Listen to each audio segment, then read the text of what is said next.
Dear friends and viewers, greetings. This is second episode of program on Palestine issue. Today we will discuss more details of this issue. Let's start. You have been told that Palestine is a holy land. It is respectable for Muslims, Christians and Jews. No doubt. It is a holy land and people of these religions can always visit it to pay respect, and all people of these religions are morally liable to ensure peace in this holy land.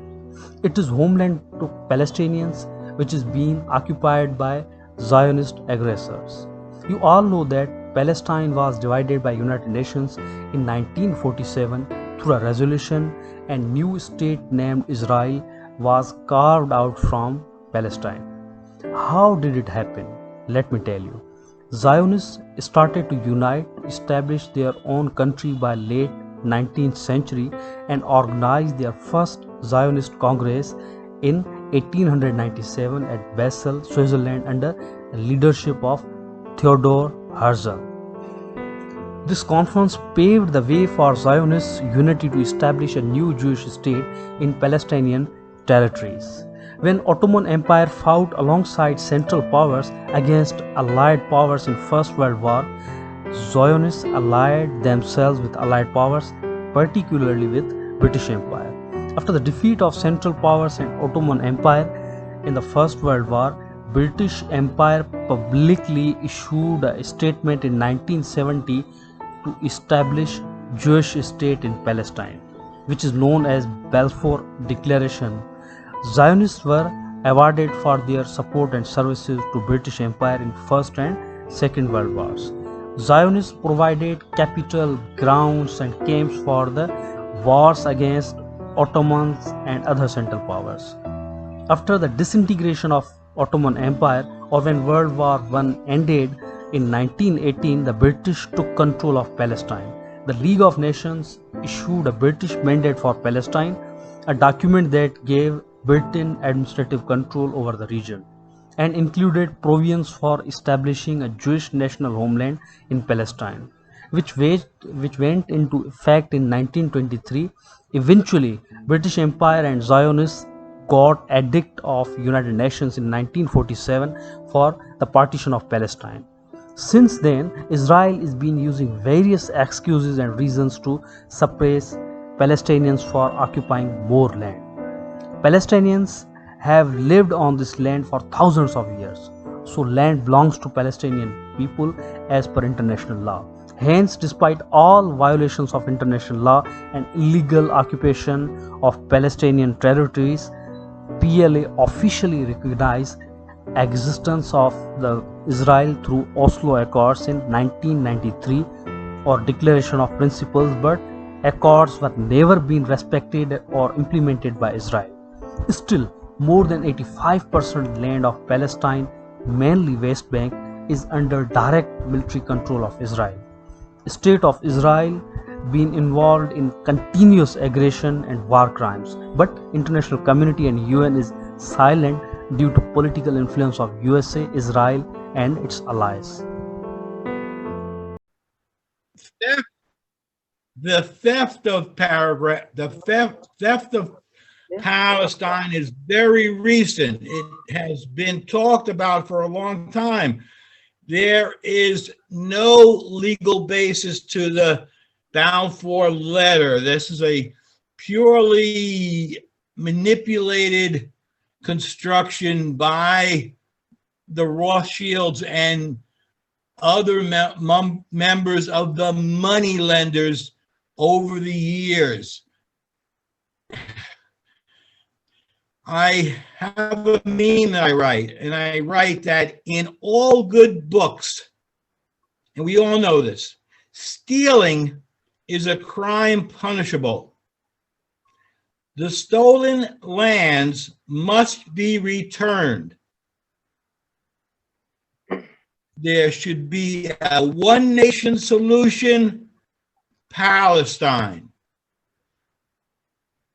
There are a few countries that will be willing to accept the illegal colonists, okay? Okay. And the people responsible are going to be facing an international criminal court like Paul talks about, and they're going to leave this meeting luckily to keep their shirts on their backs. This construct that they did, that they made this happen, has no, it was not a legal procedure. This was stolen land. Everybody knows outside of the West that this is stolen land. And so the Palestinian people have to be given their correct and rightful control of Palestine. Jews are welcome to live there. Jews have been living there for thousands of years, the Sephardic Jews. The Ashkenazi Jews, no. So anyway, so this has to be rectified, and I don't doubt that there's going to be a compromise made, but I think a lot of us know that as long as the invading Ashkenazis are there, there's never going to be peace in the Mideast. And we want peace in the Mideast because we are tired of seeing children killed around the world, and this is pretty much all, 99.9%, coming from the West in their imperial quest. So exactly. That's Thank you. That. Thank you. My next question is to Mr. Palgi. How Soviet Union could not ensure freedom of Palestine despite its support to PLA? I'm not sure we have all the answers, but we got to go back. Every one of us started looking back into history, as Jim had just mentioned. Number one, the Jews were promised by the British. The earliest Zionism by me, before it turns into a hate-based racism of the current Zionism, was that the Rothschilds in German, they pronounce Rothschild, they have been promised by the British. Basically, but during the Ottoman Empire, the recruits of the British military to have recruited the Jews to fight the Ottoman Empire. And then later on in First World War, the promise is that one of these days, the English, being the power of that time, will give the land back to Palestine, to the Jewish. Well, we all know we have 2 or 3 groups of ethnic Jews. Moshe Dayan was one of the Sabra Palestinian-born Jews. Then you have the European Jews, the Ashkenazi. You have the Sephardim that go in between the Iberia. I speak Spanish, and we know the presence of the many Jews, but we have to guide our people to look at in a broad spectrum. Okay, what I know last week when you Hussein trying to talk to me about Uyghurs in China and all. I look back in a very broad spectrum how the Jewish people intermingle with the Europeans. Okay, 1492 is my marking of Columbus went into America. They were all financed by the local Jewry in Spain, because the same year Spain is saying no more Jewish on our soil. So either you convert or we'll confiscate everything you have. So these stories many times will not tell. You look at the surface, historians, country write history, but you and I and our young people today have to get better educated. So the entire voyage of the Columbus was all financed by the Jewish families in Spain. And they convinced even the Pope, Paulus VI, or the Borgia, the most scandalous, the most sexual, perverted Roman Catholic popes. So the history of the Jews linked into the Christendom, okay? Don't mind me saying this. In your section, I'm talking about Islamic Muslims, you have the big divide between the Sunnis and the Shiites.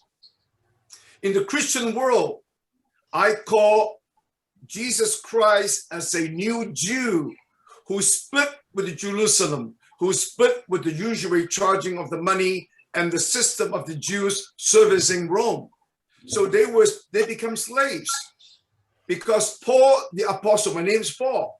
He was a Greek area raised Roman Jew.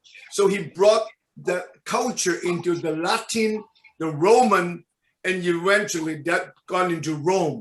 So these transitions of culture and conflicts. If you look at European history. Thank you. So actually we have to move forward, and we have limited time today. So I would like to move to Mr. Jim, and I expect that we will be covering it up with limited answers and with comprehensive answers. So I'm going to ask Mr. Jim that what do you think about sufferings of Palestinian children? Because your work has been on the children and on the younger generations.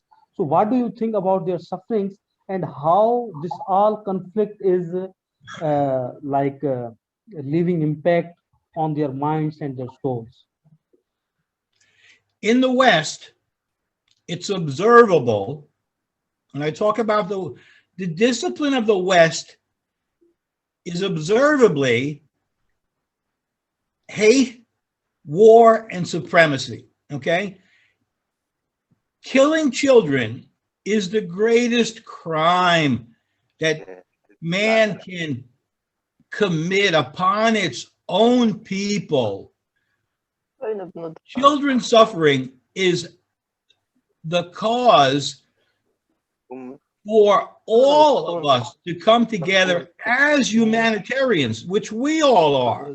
We are humanitarians. It's not a matter of any politics or any voting preference or anything. We care about the planet and we care about the children. And this has to stop. This can't continue on. Of course, it's going to stop someday, but 70 years for them to hash this thing out and the Palestinians to be encaged in the smallest possible areas and harassed in every way. These are all crimes. These are crimes in every country. These are crimes from the UN. These are crimes from the Nuremberg trials. These are crimes in every respect.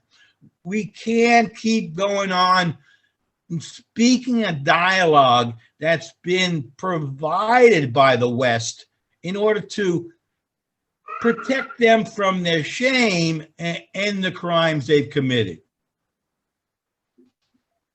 Thank you. So my next question is to Mr. Sharif Nasir. What are the difficulties of common people in Gaza? نحن في غزة. السلام عليكم أولا.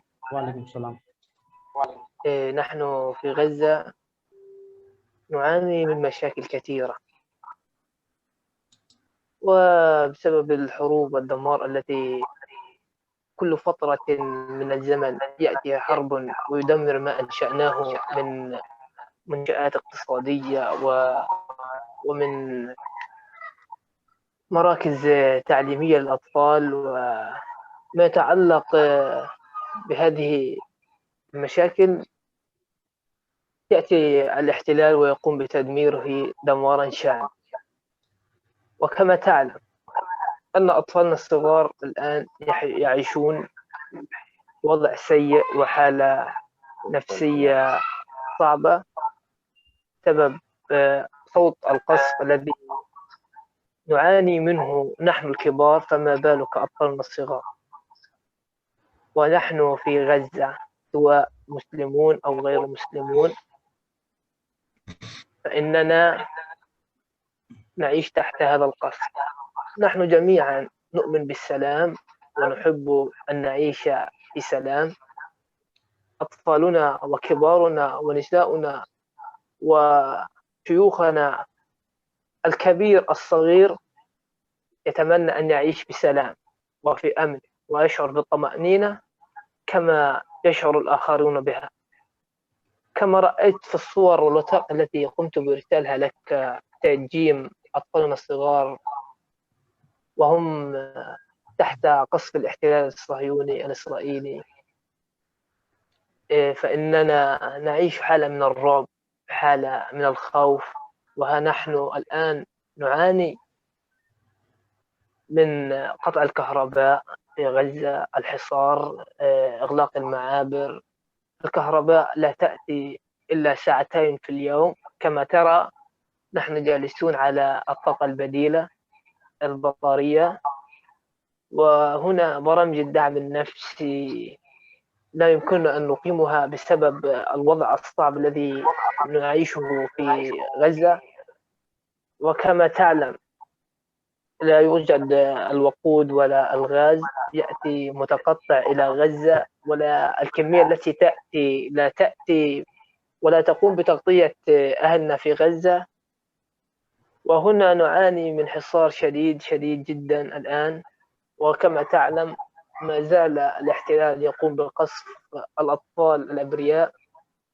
وها نحن الشعب الفلسطيني دوما نؤمن بالسلام، ورئيسنا الفلسطيني محمود عباس دوما يطارد الولايات المتحدة وفي الجنايات الدولية من أجل إقامة دولة فلسطين ومنحنا العيش بسلام وأمان. كما نحب أن نرى أشقاؤنا في إسرائيل، في دولة إسرائيل، يعيشون بسلام وأمن. نحن نريد أن نعيش مثلهم في سلام وأمن. أطفالنا ما بال أطفالنا يعيشون؟ لماذا أطفالنا يعيشون بخوف غير شعوب العالم؟ أطفالنا أبرياء ولهم الحق بالعيش بسلام. يخرج أطفالنا بسبب القصف بإعاقات شديدة، ومنها قطع اليد والرجل، أعضاء تخرج بأجسامهم، ومنهم من فقد البصر، ومنهم من فقد أعضاء كثيرة من أجسامهم. والآن نراهم على كرسي متحرك، والآن في المستشفيات لا يوجد علاجات،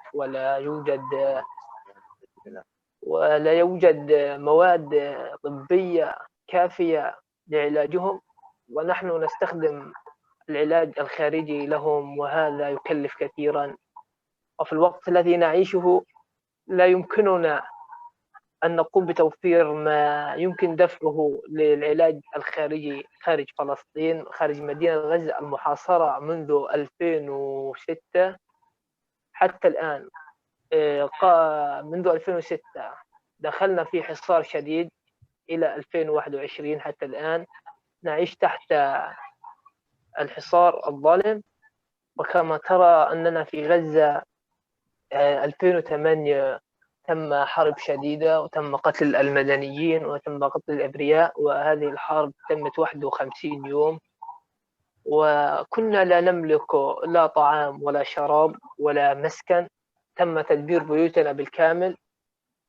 وها نحن كما ترى، وبعد 4 سنوات 2014 تم تدمير منازلنا بالكامل، وتدمير المنشآت الاقتصادية، وتدمير المدارس التي لنا الحق كأطفالنا أن يعيشوا مثل أطفال العالم، الحق في التعليم وحريتهم، وملاعب إنجيل ومراكز ترفيهية لهم. الحق لهم أن يعيشوا مثل أطفال العالم في حريات وفي أمان. ها نحن الآن تم تدمير بعض المدارس والملاعب والمراكز الدعم النفسي التي نقوم من أجل إخراج الطفل بعقل سليم بها. الآن فقدنا كل شيء. الآن هناك عدد كبير من أطفالنا الصغار يعيشون حالة نفسية صعبة جدا، ومنهم من فقد أعضاء من Let me جسمه. ask you one more question. السلام عليكم أخي الناصر شريف زين. وعليكم السلام. ويلكم أخي مزدمل.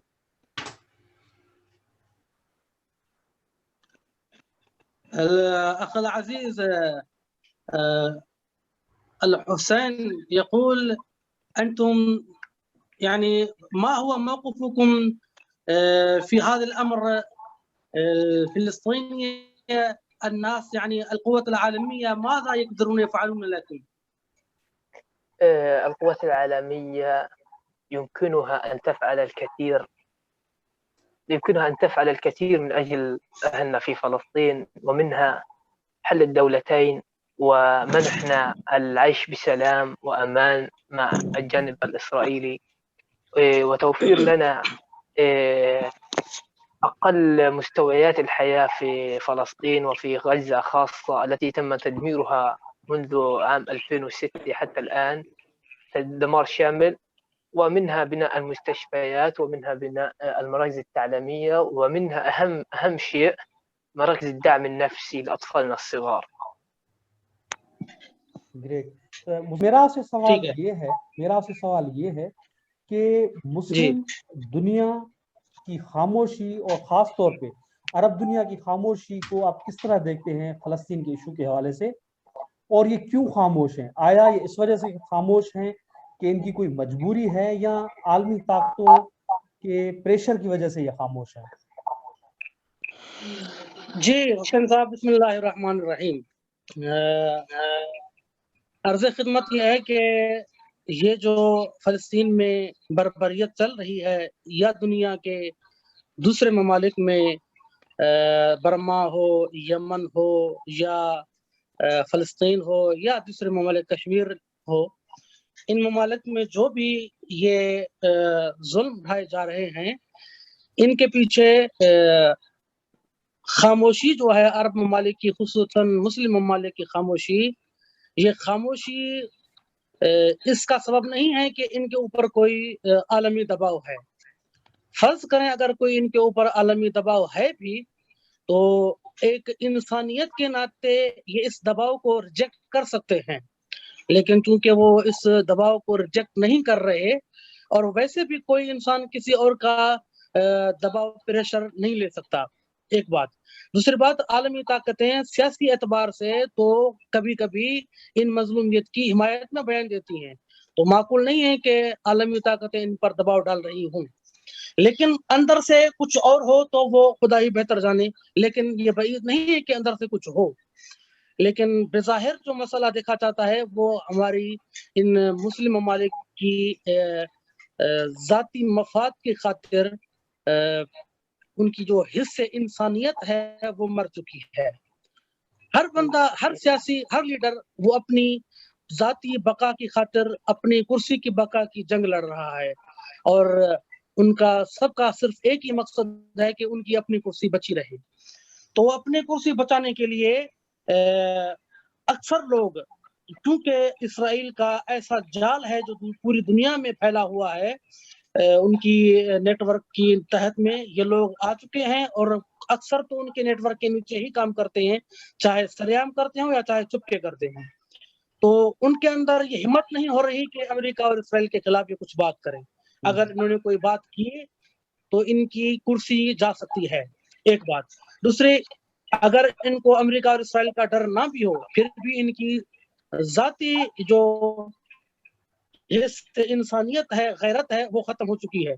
इस बुनियाद पे वो इस मसले में interested नहीं है, वो नहीं चाहते कि किसी दूसरे के मसले में पड़े ताकि इनके जाती मफादात को नुकसान पहुंचे। शुक्रिया। तो now I would like to हमारे मुस्लिम ममालिक की खामोशी का है वो हो सकता है। Thank you, Muzammil. Now I would like to move to Mr. Jim, and we are going to conclude this discussion. So, Mr. Jim, what do you think? What is the way out? What is the solution of this issue? Is it international law or any other solution you suggest for this issue? What is coming up? What is being worked on? What has been in progress since China entered the planet in 1949 as a nation with the revolution. And that's that this has to be brokered by a big enough and friendly enough representative to counter all of what the West has been doing. The world cannot allow this genocide, this disruption, this destruction of Palestine to continue, and justice has to be mitigated through the world courts, the UN, whatever organizations exist. The Palestinian people are probably going to have to compromise, and that's not going to solve any problem. The Palestine area has had people from every religion living in it for thousands of years.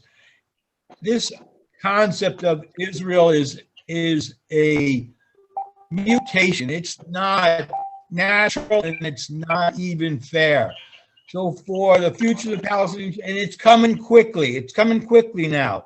I tell you, this conversation 5 years from now is going to be a lot different because things are moving fast in history now, and justice is coming for the Palestinian people.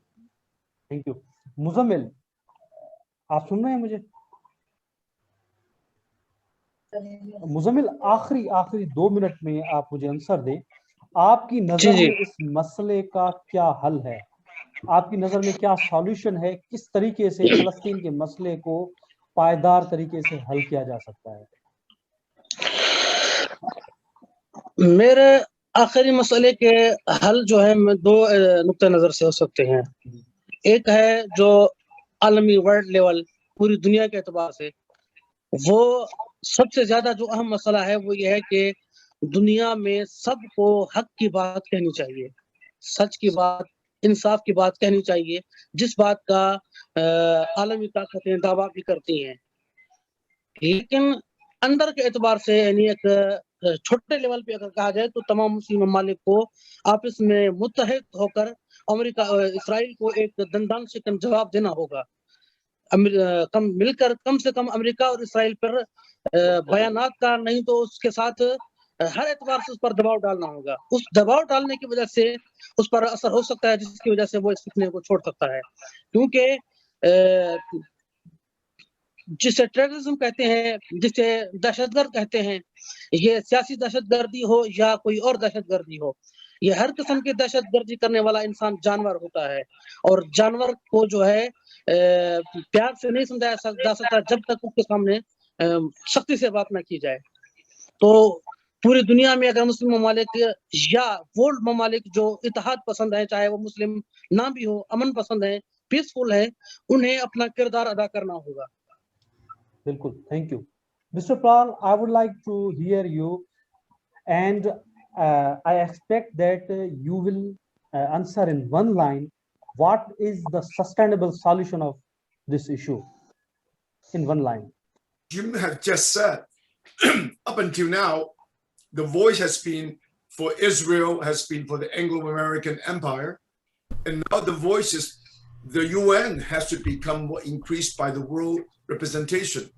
The two bodies, the ICC and the UN, are the existing body that will have to arbitrate, and this time around, they have to make decisions for the global consensus, no longer dominated by the Anglo-American and Judaic power. Thank you. I would like to welcome Monica, and she's with us, but unfortunately we are going to conclude this session. If she's hearing us, I would like to ask just one question and last question, and that question is, what do you think, what is the solution of Palestine issue in 1 or 2 lines? Asking me? Yes, I'm asking you that what is the solution of Palestine issue? I have really not concentrated much on Palestine. I'm right now taken by the present situation, crisis we are finding ourselves in. But I have listened to Jim and Paul, the last registration, and I think what they have, when they explain about the history of Palestine, and I could I could say I represent the public, let's say. I'm not an expert on Palestine or anything, but I Nor am we are. one of the millions of people. A lot of people need to know what you people, what Paul and Jim say, because they need to connect it to the present situation. Palestine is only one little bit, but the rest, it's very important that people understand the history, because I strongly believe that what we are going through, Palestine is part of the problem too. Thank you. I would like to thank you all, Mr. Sharif, Nasir, Mr. Jim Lockheed, Muzammil, Mr. Paul Yi, and Monica, for your precious time. And inshallah, we will conduct next session on Yemen conflict or Yemen issue. And I expect that Mr. Jim, Paul, Muzammil, and all our friends will share their time for that issue too. Thank you all for your precious time. Okay. Thank you, Jim, for inviting. Oh, Monica, thank you very much. I'm really sorry, my IT support abandoned me at one time. Then somehow I figured out something, and I said, oh, I can do this, but next time it will be better. Okay. It'll be better. It's going to keep getting better. You know what? We're getting people together. This group right now that you're seeing is a makeup of 6 people that represents so much of 6 continents from the ground. And this is kind of a unique situation. We're going to get the voices out there, and we're going to multiply our efforts for the children, for Mother Earth, for peace. Exactly. And we're not the only ones. There are millions of people that are right with us that are tired of the bullshit.